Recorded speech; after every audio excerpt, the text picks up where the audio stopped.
2019 সংসদীয় সমষ্টি কোকৰাঝাৰ মঙ্গলীৰ কাৰণে ঘোষণা কৰা হৈছে। 5 নং কোকৰাঝাৰ জনজাতি সমষ্টি আৰু 8 নং মঙ্গলীৰ Lok Sabha seat.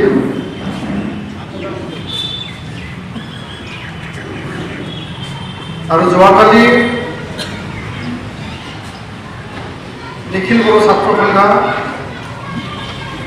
National democratic front of Bodoland progressive people joint action committee for Bodoland movement তিনিটা সংগঠনে যি সংগ্ৰামী মঞ্চ আছে একেলগে আমি কোকৰাঝাৰত প্ৰেছ ৰিলিজ অৰ্থাৎ প্ৰেছ মিট দি পেলাই দুয়োটা সমষ্টিৰ UPPL কেণ্ডিডেটক সমৰ্থন জনাই আৰু ৰাইজ আৰু দল সংগঠনক পূৰ্ণ সহযোগিতা আৰু সমৰ্থন জনাই বিপুল ভোটত জয়যুক্ত কৰিবৰ কাৰণে সন্মানীয় প্ৰাক্তন সাংসদ ৰাজ্যসভাৰ আৰু কোকৰাঝাৰ সমষ্টিৰ নমিনেটেড প্ৰাৰ্থী UG ব্ৰহ্ম ডাঙৰীয়া লগতে মঙ্গলী সমষ্টিৰ কাৰণে BACৰ ফৰ্মাৰ ডেপুটি চিফ এসময়ৰ BTCৰ MCLA UPPL দলৰ এসময়ৰ প্ৰাক্তন সাধাৰণ সম্পাদক আৰু আজি সুদীৰ্ঘ কাল সময় সমাজৰ কাৰণে সেৱা কৰি পেলাই এই অঞ্চলৰ মঙ্গলী সমষ্টিবাসীৰ বাবে দেশৰ বাবে ৰাজ্যৰ বাবে সকলো জাতি জনগোষ্ঠীৰ বাবে কাম কৰিবৰ কাৰণে আমি সংসদত পঠাবৰ কাৰণে সুযোগ পাইছোঁ। সন্মানীয় প্ৰদীপ কুমাৰ দৈমাৰী ডাঙৰীয়াক প্ৰাৰ্থী হিচাপে ঘোষণা কৰা হৈছে আৰু আজি মঙ্গলী সমষ্টিৰ অন্তৰ্গত ওদালগুৰি জিলা, বাক্সা জিলা, নলবাৰী জিলা আৰু কামৰূপ জিলা 4টা জিলাৰ নিখিল বড়ো ছাত্ৰ সন্থা NDP progressive joint action committee for Bodoland movement আৰু লগতে ইয়াত কেন্দ্ৰীয় আৰু জিলা UPPLৰ বিষয়ববীয়াৰ উপস্থিতিত আজি আমি সম্বৰ্ধনা কাৰ্যসূচী ইয়াত লোৱা হৈছে আৰু এই সভাখন চলাই নিয়া মেথা খাটাৰী ডাঙৰীয়া এই আদৰণি তিনিটা সংগঠনে বিশেষভাৱে আদৰণি আমি জনাইছোঁ আৰু এই মুহূৰ্তত পুনৰবাৰ 8 নং মঙ্গলী লোকসভা সিটৰ প্ৰাৰ্থী UPPLৰ প্ৰাৰ্থী সন্মানীয় প্ৰদীপ কুমাৰ দৈমাৰী ডাঙৰীয়াক মই আন্তৰিক অভিনন্দন জনাইছোঁ আৰু তেওঁ অনাগত 18 এপ্ৰিলত হ'বলগীয়া যে নিৰ্বাচন সাধাৰণ নিৰ্বাচন দেশৰ এই সাধাৰণ নিৰ্বাচনত যাতে বিপুল ভোটত জয়যুক্ত কৰে মই ঈশ্বৰৰ ওচৰত প্ৰাৰ্থনা কৰিছোঁ আৰু ৰাইজক মই তেওঁক সমৰ্থন কৰিবৰ কাৰণে মই আহ্বান জনাইছোঁ। মই মাত্ৰ দুটা কথা ক'ম, आं मोननैल' बाथ्रा बुंगोन আৰু অতি স্পষ্টকৈ এই দুটা কথাৰে সমষ্টিবাসী সকলো জাতি জনগোষ্ঠী আৰু বড়ো ৰাইজক মই আহ্বান জনাম। 2004 চনৰ পৰা 2009 চন 2014 চন আৰু আজি 2019 15টা বছৰ 3টা কাৰ্যকাল 2004 নাৰায়ণ বৰপূজাৰী BJPৰ প্ৰাৰ্থী, 2009 ৰমেন ডেকা BJP প্ৰাৰ্থী, 2014 BJP প্ৰাৰ্থী ৰমেন ডেকা। নিখিল বড়ো ছাত্ৰ সন্থা NDP প্ৰগ্ৰেছিভ আমি মুকলিভাৱে অপেনলি আমি ছাপোৰ্ট কৰি পেলাই তেওঁলোকক আমি সাংসদ বনাইছোঁ, MP বনাইছোঁ আৰু এইটো আমি গৌৰৱেৰে ক'ব পাৰোঁ যে আমি তেওঁক জিতাই পঠাইছোঁ বিপুল ভোটত। আৰু যদি আমি নহ'লেহেঁতেন এই দুজন প্ৰাৰ্থী 3টা কাৰ্যকাল কোনো কাৰণতে নিজিকিলে হয়, কিন্তু আজি আমি দুখেৰে ক'ব লাগিব জিতাই দিয়াটো গৌৰৱৰ কথা, কিন্তু আজি তাৰিখত এই 15টা কাৰ্যকালত 15 বছৰত বিজেপিৰ সাংসদ দুইগৰাকীয়ে এজনে এবাৰৰ কাৰণে আৰু এজনে দুবাৰৰ কাৰণে যি নিৰ্বাচিত হ'ল তেওঁলোকৰ পৰা মংগলদৈ সমষ্টিবাসী এই দৰঙে হওক ওদালগুৰিয়ে হওক কামৰূপ নলবাৰী যি হওক আমি একো পোৱা নাই। আৰু এইটো মোৰ মাত্ৰ কথা নহয়, সাধাৰণ হাজিৰা কৰা, ঠেলা ৰিক্সা চলোৱা, হাতী খোৱা, নিবনুৱা সকলো শ্ৰেণীৰ সকলো স্তৰৰ মানুহবিলাকে আজি কৈছে। আৰু ইয়াতকৈ আটাইতকৈ ডাঙৰ উদ্দেশ্য এটা আছিল যে অসমৰ উত্তৰ প্ৰান্তত এটা আন্দোলন চলি আছে, গণতান্ত্ৰিক আন্দোলন। অসমৰ উত্তৰ পাৰত এটা সশস্ত্ৰ আন্দোলন চলি আছে। সেই আন্দোলনৰ পিছত চৰকাৰৰ লগত আলোচনাও চলি আছে, গণতান্ত্ৰিক শান্তিপূৰ্ণভাৱে সংগ্ৰাম চলি আছে। আৰু তেনেকুৱা এটা পৰিৱেশত 2014 চনত বিজেপিৰ সেই সময়ত ৰাষ্ট্ৰীয় সভাপতিও ৰাজনাথ সিং ডাঙৰীয়াই আমাক প্ৰতিশ্ৰুতি দিছিল, আজি তেওঁ ভাৰতৰ গৃহমন্ত্ৰী, কাৰ্যকাল শেষ হৈছে, নিৰ্বাচন হ'বলৈ গৈ আছে। তো প্ৰতিশ্ৰুতি দি পেলাই বিজেপি দল আৰু ৰমেন ডেকা বিজেপিৰ প্ৰাৰ্থী, বিজেপিৰ সাংসদ, তেওঁ এই প্ৰতিশ্ৰুতি পালন নকৰিলে, RP শৰ্মা ডাঙৰীয়াই পালন নকৰিলে। আৰু যাৰ বাবে আজি তাৰিখত মংগলদৈ লোকসভা চিটত নিখিল বড়ো ছাত্ৰ সন্থা, NDB progressive, joint action committee, UPPL, Bodo ৰাইজ, সংগ্ৰামী ৰাইজ আৰু বিভিন্ন জাতি জনগোষ্ঠী যোনে বঞ্চিত হৈছে, যোনে পোৱা নাই, সংসদত যাই পেলাই সাংসদগৰাকী একো কাম কৰি দিয়া নাই, কোনো এটা ইয়াতে অনুষ্ঠান প্ৰতিষ্ঠান আনি দিয়া নাই, নিবনুৱাসকলে চাকৰি বাকৰি এমপ্লয়মেণ্ট এংগেজমেণ্ট পাবৰ কাৰণে কোনো কাম কৰি দিয়া নাই।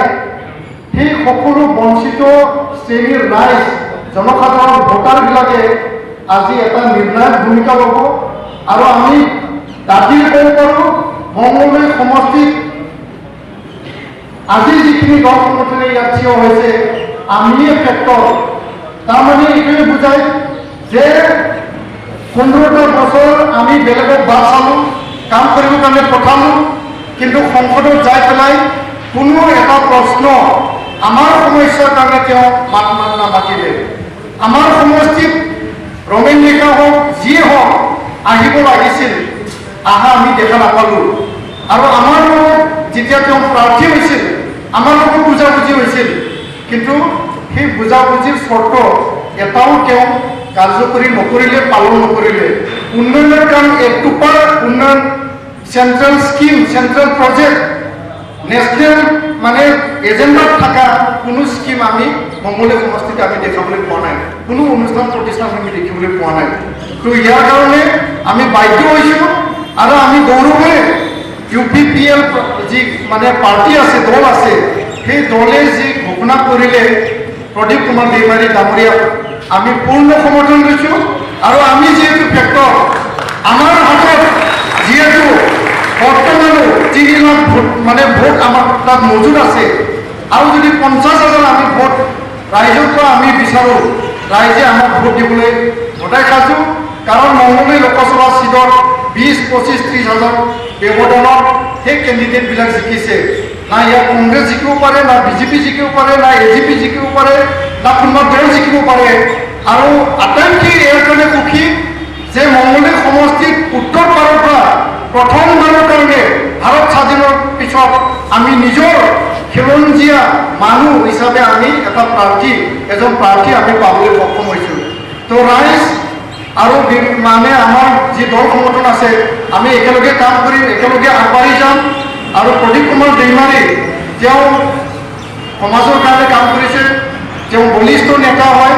আৰু অনাগত দিনত আমাৰ হৈ সংসদত যাই পেলাই বড়ো সমস্যা সমাধান, স্থায়ী সমাধান, বড়ো সমস্যাৰ লগতে অন্যান্য জাতি জনগোষ্ঠীৰ সমস্যা স্থায়ী সমাধান, এই অঞ্চলৰ উন্নয়নৰ কাম, এই অঞ্চলত বসবাস কৰা বিভিন্ন জাতি জনগোষ্ঠীৰ নিৰাপত্তা, ভূমি নিৰাপত্তাৰ পৰা লৈ সামাজিক নিৰাপত্তা, এই অঞ্চলত শান্তি প্ৰতিষ্ঠা কৰা, সেই অঞ্চলত বিভিন্ন দিশত উন্নয়নৰ কাম কাজ কৰিবৰ কাৰণে প্ৰদীপ দৈমাৰী এজন যোগ্য প্ৰাৰ্থী। আৰু তেওঁক আমি আজি এই মঞ্চৰ পৰা পূৰ্ণ সমৰ্থন দিয়া বুলি মই ঘোষণা কৰিছোঁ। আৰু অনাগত দিনত আমি যি পন্থাৰে যি পদ্ধতিৰে আমি কাম কৰিব লাগে, সকলো মিলি পেলাই একত্ৰিত হৈ পেলাই সকলো জাতি জনগোষ্ঠীৰ ঘৰে ঘৰে যাম। সকলো দল সংগঠনৰ অফিচ য'ত আছে, য'ত আমাৰ নেতাবিলাকে থাকে, তালৈ আমি যাম। আমি সমৰ্থন বিচাৰি পেলাই বিভিন্ন অঞ্চলত আমি ঘূৰিম আৰু একেলগে আমি কাম কৰিম। তো মই বেছি দীঘলীয়া ক'ব বিচৰা নাই যে অনাগত দিনত আমাৰ এই অঞ্চলত স্থায়ী শান্তিৰ কাৰণে, স্থায়ী সমস্যা সমাধানৰ কাৰণে কোকৰাঝাৰ সমষ্টি আৰু মঙলদৈ সমষ্টি আমি জিকিম। কোকৰাঝাৰ সমষ্টিত এইবেলি কোনো কাৰণতে নৱচৰণীয়া নিজিকে, আপোনালোকে চবেই জানে। অপৰো যি সংগঠন বনাইছে তেওঁলোকে 2-3টা ভাগ হৈছে। নৱচৰণীয়া আজি তাৰিখত এটা নিৰ্মম অৱস্থাত তেওঁ মানে প্ৰচাৰ চলাবলৈ সাহস হোৱা নাই। তেওঁৰ স্থিতি একদম দুৰ্বল। আৰু অপৰো ৰাইজ তেওঁ যে থপ পাছ কৰিলে, তেওঁ যে প্ৰবঞ্চনা কৰিলে, BTC পৰা গাঁও গঠন কৰিম মানে কিবা কিবি যিখিনি প্ৰতিশ্ৰুতি দিছিল কোনো কামেই মানে তেওঁ কৰিব নোৱাৰিলে। আমি নিবিচাৰোঁ যে বড়ো আৰু অনাপুৰ দুভাগ হৈ পেলাই এই অঞ্চলত আমি বসবাস কৰিব লাগে, জীয়াই থাকিব লাগে। আমি একেলগে জীয়াই থাকিব লাগিব, উন্নয়ন পাব লাগিব, শান্তি প্ৰতিষ্ঠা কৰিব লাগিব। কোনো বড়ো বা অনাপুৰ তেনেকুৱা বিভাজনমুখী ৰাজনীতিত আমি কেতিয়াও বিশ্বাস নকৰোঁ। আৰু যোনে বিশ্বাস লৈ পেলাই প্ৰাৰ্থী হয় তেনেকুৱা প্ৰাৰ্থীক আমি কেতিয়াও সমৰ্থন নজনাওঁ। তো ইয়াৰ কাৰণে যোৱাবেলি আমাৰ UG ব্ৰহ্ম ডাঙৰীয়া এইবাৰ যিহেতু তেওঁ টিকেট পাইছে, যোৱাবেলি তেওঁ 2nd পজিশ্যন আছিল। PPF যি নাঙলৰ দল, হাগ্ৰামাৰ দল 3য় স্থানত আছিল। তো আজি তাৰিখত হাগ্ৰামাৰ দলটোতো জিকাটো বহুত দূৰৰ কথা, যিহেতু 3য় স্থানত আছিল যোৱাবাৰো। তো নৱশৰণীয়াৰ স্থিতি একদম বেয়া। আৰু বাকী যিখিনি আছে তেওঁলোকৰ জিকাৰ কোনো সংকট নাই। তো UG ব্ৰহ্ম ডাঙৰীয়া এইবাৰ বিপুল ভোটত জয়যুক্ত হ'ব। আৰু কোকৰাঝাৰ সমষ্টিৰ পৰা আমি পুনৰবাৰ সংসদত যাই পেলাই তেওঁ BTC গঠন হোৱাৰ সময়ত ৰাজ্যসভাৰ MP আছিল, দিল্লীত যাই পেলাই কাম কৰিছে। অটল বিহাৰী বাজপেয়ী, LK আদৱানীৰ লগত, ওচৰত প্ৰধানমন্ত্ৰীৰ লগত, গৃহমন্ত্ৰীৰ লগত কাম কৰিছে। আৰু আমি বিশ্বাস কৰোঁ কোনো জাতি জনগোষ্ঠীক অন্ধকাৰত নাৰাখি UG ব্ৰহ্ম ডাঙৰীয়াই সকলো জাতি জনগোষ্ঠীক আস্থাত লৈ পেলাই নিখিল বড়ো ছাত্ৰ সন্থা, NDP প্ৰগ্ৰেছিভ বড়ো ৰাইজ, এই অঞ্চলৰ ৰাইজে যি বিচাৰিছে ইয়াত শান্তি হ'ব লাগে, পাৰ্মানেণ্ট চলিউশ্যন এটা মীমাংসা হ'ব লাগে, বড়ো সমস্যা সমাধান হ'ব লাগে। ইয়াৰ কাৰণে অনাগত দিনত UG ব্ৰহ্ম ডাঙৰীয়াই সংসদত যাই পেলাই কাম কৰিব। আৰু কাম কৰিবৰ কাৰণে আমি তেওঁক বিপুল ভোট দি পেলাই আমি জয়যুক্ত কৰিবলৈ চবেই আমি কাম কৰিম আৰু আগবাঢ়ি যাম। এইখিনিকে কৈ প্ৰদীপ কুমাৰ দৈমাৰী ডাঙৰীয়া অহা মে' 23 তাৰিখে যি ফলাফল ঘোষণা হ'ব, সেই ফলাফলত আমি যে তেওঁক আমাৰ সাংসদ হিচাপে পাব পাৰোঁ আৰু আমি যে জিকাব পাৰোঁ, ইয়াৰ প্ৰমাণ আমি অনাগত দিনত আমি পাবলৈ সক্ষম হ'ম। আৰু এটা কথা স্পষ্ট, মঙলদৈ সমষ্টিত BJP এবাৰ নিজিকে, আপোনালোকে চবেই জানে। কংগ্ৰেছ দল কাক দিব কাক নিদিব কংগ্ৰেছ দলৰ চৰ্চা আলোচনা বিলোচনা কৰি আছে। তেওঁলোকেও চিন্তা কৰিছে 3টা ইলেকশ্যন হাৰি কাক দিলে মানে জিকিব, সেই আলোচনা বিলোচনাবিলাক চলি আছে। তো এইবাৰ জিকাৰ স্বাৰ্থত, ৰাইজৰ স্বাৰ্থত প্ৰদীপ কুমাৰ দৈমাৰী যাতে বিপুল ভোটত জয়যুক্ত হৈ সংসদত কাম কৰিব পাৰে, ইয়াকে মই কামনা কৰি মোৰ বক্তব্য ইয়াতে সামৰিছোঁ। ধন্যবাদ।